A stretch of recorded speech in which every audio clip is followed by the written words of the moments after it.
सबसे पहले तो खुशखबरी ये है कि सेकेंड ईयर वाले बच्चों का एग्जामिनेशन जो है वो उसका डेट शेड्यूल आ चुका है और सेट पेपर भी निकल चुका है। तो और तकलीफ का बात यह है कि एक ही सेट हमें दिया है, कोई इश्यू नहीं है। तो जो वन सेट का दो पैटर्न में, एक सब्जेक्टिव और एक ऑब्जेक्टिव जो पूछ रहा था, उसमें से हम लोगों ने ऑब्जेक्टिव का जो है वो आंसर डाल दिया है।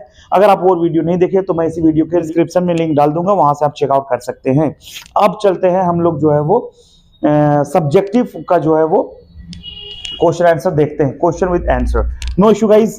जैसा कि आप देख रहे हैं क्लास 12 का इंग्लिश कोर का मॉडल सेट पेपर का सेक्शन सी, हम लोग अभी सेक्शन सी देखेंगे, उसके बाद नेक्स्ट वीडियो में जो नेक्स्ट अपलोड करेंगे वो सेक्शन बी का हम लोग देख लेंगे, कवर कर लेंगे। तो हमारा सेक्शन सी का जो फर्स्ट क्वेश्चन है वो ये है कि what was on sale on the road side stand. अगर आपने पोयम पढ़ा होगा फ्लामिंगो बुक का 5वां चैप्टर, तो उसमें आ रोड साइड स्टैंड पोयम है, उस पोयम में से ये क्वेश्चन लिया गया है कि what was on a sale on the road side stand. मतलब रोड साइड स्टैंड मतलब रोड के बगल में जो बैठ करके क्या बेचा जा रहा था या फिर वहां के लोग क्या बेचते थे। No issues dear friends. Answer होगा the road side stand offered some of the ordinary things of daily use for sale. मतलब जो रोड के बगल में जो लोग बेचते थे वो लोग बहुत ही ऑर्डिनरी थिंग्स, मतलब बहुत मारुति और कार और बाइक पेट्रोल नहीं बेचते थे, बहुत ही कॉमन कॉमन सा चीज बेचते थे जो कि डेली बेसिस पे यूज होता है।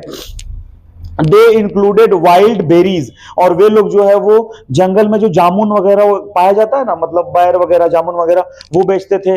दे were sold in wooden scots, और वे लोग किस चीज में बेचते थे, तो अगर आप पोएम में पढ़े होंगे तो अब रोड के बगल में बेच रहा है तो किस चीज में बेचेगा भाई, तो लकड़ी जो होता है वुडन, लकड़ी का जो क्या बोलते उसको टोकरी, उस टोकरी में बेचते थे। The quarter of a gallon crock naked gods with silver hard lumps were also offered for sale।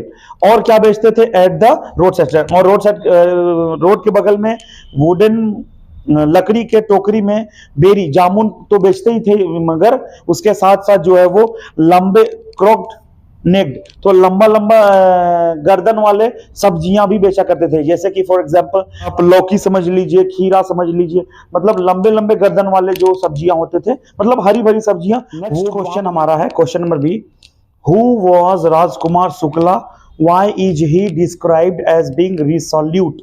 रिसोल्यूट का मतलब आप समझिए, रिसोल्यूट का मतलब होता है दृढ़ संकल्प वाला। ये नहीं समझ में अगर आया तो आप ये समझ सकते हैं, जिसको हम लोग बोलते हैं ढीठ। ढीठ मतलब एक अच्छा ढीठ होता है, एक बुरा ढीठ। ये होता है कोई अगर दोस्त आईएएस बना तो उसको देख के वो बना तो हम भी बनेंगे, उस टाइप का ढीठ।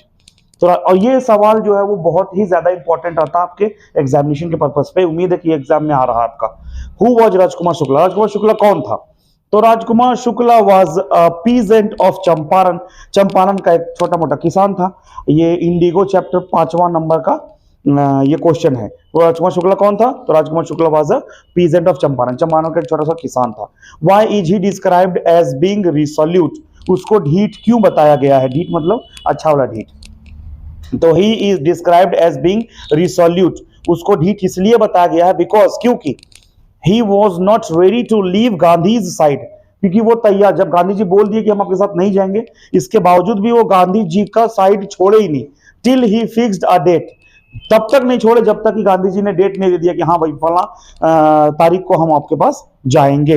ही विश्ड, वो चाहता था that Gandhi should fix a date of his visit to Champaran, वो चाहता था कि गांधी जी डेट फिक्स करे, उस डेट में गांधी जी हमारे यहाँ आए यानी चंपारण आए। एंड और he succeeded in bringing Gandhi to Champaran despite many odds, और वो जो है वो कई सारे प्रॉब्लम्स होने के बावजूद भी जो है वो सक्सेस हो गया किस चीज में, गांधी को लाने में। कहा, Champaran, despite many oats, oats मतलब होता है कठिनाई, मतलब कई सारी कठिनाई होने के बावजूद भी जो है वो गांधी जी से डेट ले ही लिया, इसी की वजह से उसे ढीठ यानी रिसोल्यूट बताया गया।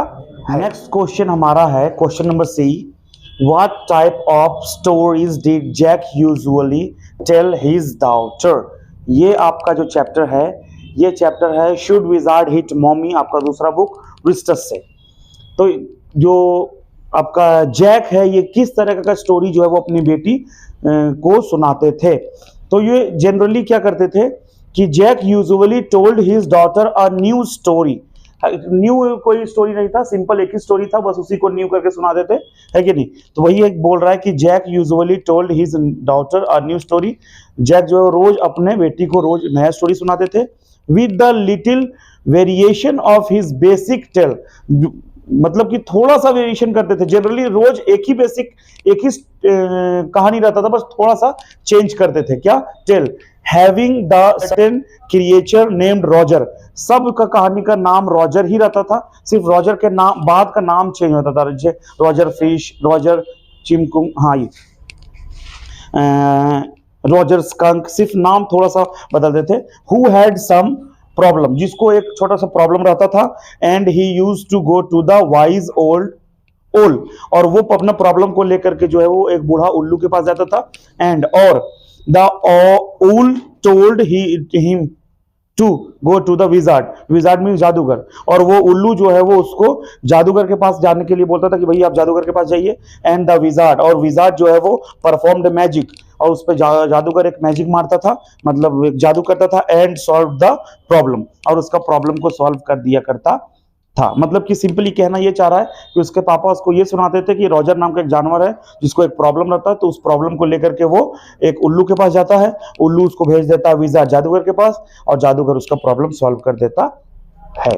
तो ये आ गया आपका इसका। नेक्स्ट हमारा जो डी नंबर क्वेश्चन है, ये बोलता है what were the options that Sophie was dreaming. Where was it most likely that the two girls would find work after the school? ये आपने कहानी पढ़ा होगा, तो ये गोइंग प्लेसेस का कहानी है। और ये जो पूछता है, ये सवाल क्या है? दो सवाल याद रखिए, जब कभी भी दो तरह का सवाल मिला के पूछता है तो उसमें ज्यादा चांसेस होता है कि that question will be asked for your examination. Because of that थोड़ा सा इस पे ध्यान रखेंगे कि ये भी सवाल आपका ज्यादा ही इंपॉर्टेंट है फॉर योर एग्जामिनेशन। सवाल क्या बोल रहा है कि what were the option that the Sophie was dreaming. Sophie क्या चीज बनने का सपना देखती थी? तो Sophie was dreaming of opening a boutique. Boutique means होता है कपड़ा लत्ता का जो दुकान होता है, तो उसे हम लोग बोलते हैं बुटीक। तो सोफी वाज ड्रीमिंग, सोफी सपना देखती थी या सोचती थी क्या चीज करने का? ऑफ ओपनिंग, खोलने का। क्या? तो अ बुटीक, एक दुकान। या तो फिर अगर वो चीज नहीं हो पाया तो बिकमिंग अ मैनेजर, या तो वो मैनेजर भी बन जाएगी, वो भी नहीं होगा तो और एन एक्ट्रेस, तो वो हीरोइन बन जाएंगी, और अगर वो भी नहीं होगा तो और अ फैशन डिजाइनर, तो या तो वो बनेंगी खोलेंगी बुटीक, मतलब दुकान खोलेंगी, वो नहीं होगा तो या तो फिर मैनेजर बनेंगी, मैनेजर नहीं तो हीरोइन बनेंगी, और हीरोइन नहीं बने तो फैशन डिजाइनर बनेंगी। दूसरा सवाल क्या है? Where was it most likely that the two girls would find work after the school. क्या ज्यादा चांस है कि अब जब स्कूल खत्म हो जाएगा तो और ये लोग को काम करना पड़ेगा, तो स्कूल के बाद ये लोग कहाँ काम करना पड़ेगा? तो it was most likely that the, ये ज्यादा चांसेस था कि टू गर्ल्स वुड वर्क, अगर दोनों लड़की को काम अगर करना पड़ा या काम करेंगी तो कहाँ काम करेंगी? जहां इनके पापा काम करते थे। कहाँ पे? तो in a biscuit factory, biscuit factory में। आफ्टर द स्कूल, स्कूल के बाद अगर इन लोग को काम करना भी पड़ेगा तो इन लोगों को जो है वो बिस्किट फैक्ट्री में काम करना पड़े। एंड लास्ट जो हमारा क्वेश्चन है ये है who is Mister Lamb, why does he have a tin leg. ये आपका जो चैप्टर है ये है on the face of it, लिखा गया था सुजैन हिल के द्वारा। ये क्या है? बोलता है कि who is Mister Lamb, Lamb कौन है? तो Mister Lamb is an old man. Mister Lamb जो थे एक बूढ़े आदमी थे। He lives in a big garden, big house, वो बहुत बड़े से घर में रहते हैं। With a lovely and enormous garden, सिर्फ घर ही बड़ा नहीं है बल्कि एक बहुत ही खूबसूरत सा और बड़ा सा जो है वो गार्डन में रहते हैं।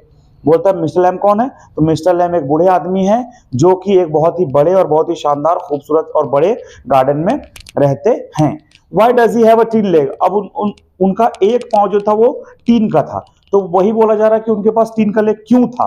तो due to a bomb explosion, bomb के फटने के वजह से, बॉम्ब के एक्सप्लोजन की वजह से he had lost one of his legs, दोनों में से एक पांव जो उसका जो है उन्होंने खो दिया था। And it was now replaced, और उस एक पांव जो खो दिया था वो पांव रिप्लेस्ड हुआ था विद अ टीन लेग, एक टीन लेग की वजह से, जिसके वजह से जो है वो उनके पांव जो है वो एक टीना का बना हुआ था। फिलहाल आज का ये वीडियो जो हम लोग इतना ही रखेंगे, क्योंकि एक साथ अगर हम वीडियो बनाएंगे तो बहुत ज्यादा लंबा हो जाएगा और आप शायद समझ भी नहीं पाएंगे बहुत अच्छे से। इसी के लिए इससे पहले भी जो है हम ऑब्जेक्टिव वाला वीडियो बना के डाल चुके हैं, अगर नहीं तो वो मैं डिस्क्रिप्शन में लिंक डाल दूंगा। प्लस नेक्स्ट जो है वो वीडियो हम लोग डालेंगे वो अब ग्रामर सेक्शन का डालेंगे, यानी कि रिपोर्ट, आर्टिकल और नोटिस जो है वो हम लोग बना करके डालेंगे। अगर वीडियो यूजफुल लगे तो आप जो है वो इस हमारे चैनल को सब्सक्राइब कर दें और हमारे इस वीडियो को अपने दोस्तों के साथ शेयर करें, ताकि आपके साथ साथ उन्हें भी इस चीज का लाभ, इट मीन्स फायदा मिल जाए। शुक्रिया।